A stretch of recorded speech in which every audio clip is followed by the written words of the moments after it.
ग्यारेंटेड छतुर जदि आपण एई रेसिपीटा थरे ट्राए करदेले जेतेबेले घर को छतु आनिबे एइटा ही बनिया को पसंद करिवे। आज आमे बनेबा छतु पोस्तो जहाँकि खाइबाकू जबरदस्त लागिवो। पूरा गरम हो पखाल हो पूरी परोटा रुटी सबुथिरे आपणाकू खाई परिबे।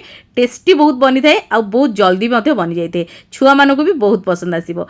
नमस्कार ओडिया बहू रोसई को आपण मानकू बहुत बहुत स्वागत। छतु पोस्तो बने पे एडी देखंतु 400 ग्राम रो मु छतु नेइची। आपण जे कोनोसी छतुरा को बनै परिबे। मु एडी बटम मशरूम नेइची भला भाबरे सफा कर नहीं। एबे कौन करवा आमे मसला बाटिबा। एडी नहीं कंचा लंका 7 ରୁ 8टी काजू आउ 2 चामच एठी मु नेइथिली पोस्तो ताको बतुरे की रखिथिली अध घंटा हबो। तो एडी भलसे बतुरी जाईची। तापरे 10 ରୁ 12 कोला एठी रसुण दे देबा। आकु आमे चिकन करके बाटिबा। जम्मा भी खदड़ रखिबेनी। खदड़ रहले टेस्ट बिल्कुल भल आसीबनी तरकारी। एई भली पूरा चिकन करके ही आपण मसला को बाटिबे। तापरे आमे एठी गोटे कड़ाई को गरम करनबा। तापरे एठी देइची 2 स्पून सोरिष तेल।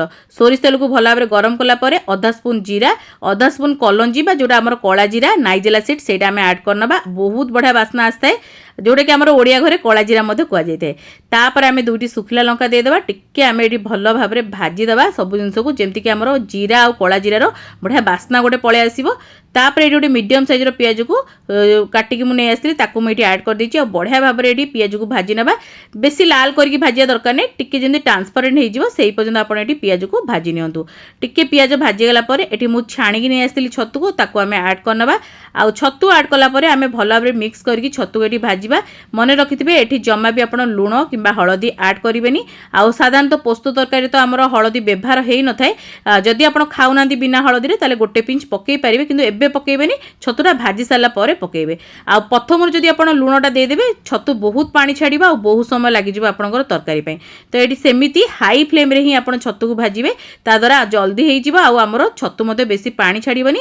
एठी 60 ରୁ 70 भाग आपण छतु को एठी कुक कर नियंतु। देखुनु छतु हमर पानी छाड़ीबा स्टार्ट कर देलानी। आ देखुथिबे केते छतु मु नेइतिली केते कमी जाईची। तापरे आमे एठी टिके आमे बढ़िया भाबरे हाई फ्लेम में ताकू पानीटा रिड्यूस हेबाकू देबा। पानीटा जेतले रिड्यूस हो जिवो एठी आमे गोटे टमाटर को चॉप करके दे देबा। आ भलो भाबरे आको मिक्स करबा। एबे वर्तमान आमे टमाटर को प्रथमे सिजिया को देबा। आ एई स्टेज रे आसी कि आपण लूण पक्की परिबे। आगुरु जमा भी लूण देबेनी। एडी देखंतु स्वाद अनुसार मु लूण भी दे दोची किंतु मु एथिरे हळदी पकाएनी। आपण चाहिले पकई परिबे। हल्का टिके लूण ऐड करके भला भाबरे मिक्स करनबा। आ आको आमे घोड़ेई की टिके कुक करनबा जेमिति हमर टमाटरटा बढ़िया भाबे टिके सिजी जिवो। टमाटर कंचा रह गेले जमा भल लागिवनी। बहुत को पोस्तो तरकारी टमाटर भी यूज करंदिनी। जदि आपन पसंद न स्किप कर परिबे। मते भल लागे तेनु कर मेडी पकईजी। तापर एडी देखंतु 2 ରୁ 3 मिनिट कुक कला परे हमर टमाटर हल्का पूरा सिजी गलानी। तापर आमे जो मसला को बाटी की रखले ताको आमे एठी ऐड करनबा। आउ हल्का टिके धोई की ग्राइंडर जार को से पानीटा भी मधे एठी ऐड करनबा जेमति कि हमर छतु आउ मसलाटा बढ़िया भाबरे कसी हे जिवो। आउ बढ़िया भाबरे आमे एठी मसला को कसीबा जेमति कि जो कंचा गंधडा थाए पोस्तर सेइटा निहाती जिबा दरकार। न तरकारी बिल्कुल भी टेस्ट लागिवनी। तो एठी मुठी धोई की पानी दे देइची। पानी देले भी हमर तळे लागिवनी कारण हम एथिरे काजू देइचे पोस्तो देइचे जल्दी जल्दी एटा कोन हुए न तळे लागि जाय थाए। मीडियम टू लो फ्लेम रे एबे कुक करबा। जमा भी हाई फ्लेम एबे आउ करिवेनी। आउ जेमिति कि हमर मसलाटा बढ़िया भाबरे कसी हबा। तेल टिके सेपरेट हे 3 ରୁ 4 मिनिट एडी मु कसला परे आपण देखि पड़ते मसला केते गाढ़ा हे गलानी। तळे मध्ये देखुनु हल्का हल्का लागि जाउची। तो एडी हमर मसला बढ़िया से कसी गलानी। तेल मध्ये देखुनु सेपरेट हे गलानी। एबे आमे कोन करबा पानी ऐड करबा। पानी एठी मु बेसी देबिनी गोटे कप पाखा पाखी देबी कारण एठी ऑलमोस्ट हमर छतुरा सिजी जाइते। बस गोटे टेक्सचर पई आमे एठी पानीटा दबा।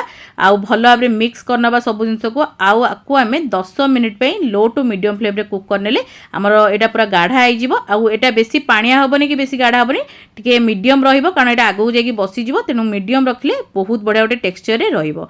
तो एठी मु टिके घोड़े की रखि नउची। एठी मु लो टू मीडियम फ्लेम रे 10 मिनिट पई कुक करथिली। आ एबे देखंदो हमर छतु पोस्तो तरकारी पूरा रेडी। एबे टिके मिक्स कर दबा। आपन लागुथो बेसी पानी अछि किंतु एठी बेसी पानी नै। एटा आगु जाकी बसी जिवो एतिकी ही रखिबे। जदि आपन पूरा गाढ़ा कर देबे सेटा पूरा बसी जिवो जमा भल लागिबनी। तो एठी देखंदो रेडी हे गेला। एबे आरो टेस्ट को बहुत एनहांस करिया पे आमे पकेबा हल्का टिके चीनी। चीनी जदि न पकेबे ना पोस्तो तरकारी जमा भी पोस्तो तरकारी भल लागि नते। जे कोनोसी पोस्तो तरकारी हो आपन चीनी हल्का निहाती देबे। तापर आमे दे देबा धनिया पत्र भला बे मिक्स करबा। एडी हमर पूरा रेडी हमर छतु पोस्तो। एबे आकु गरमा गरम भात हैला रोटी हैला आपण जे कोनोसी थिरे सर्व कर परिबे। खाइबा को पूरा जबरदस्त लागिवो।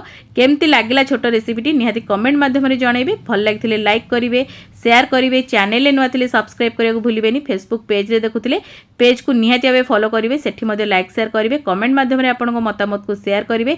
जदि ए जाए मोर इंस्टाग्राम पेज को फॉलो करना निहाती भाव फॉलो करने। सेठी आपण बहुत ही बढ़िया बढ़िया जिनस पोस्ट करता है। जदि किसी नुआ रेसिपी देखा चाहते कमेंट माध्यम लिखे मुझे निश्चिंत आने चेष्टा करी। आगू को ओडिया बहु एमती बहुत सारा बढ़िया बढ़िया रेसिपी सब आपण नहीं आसो। तो आज ये जय श्री जगन्नाथ।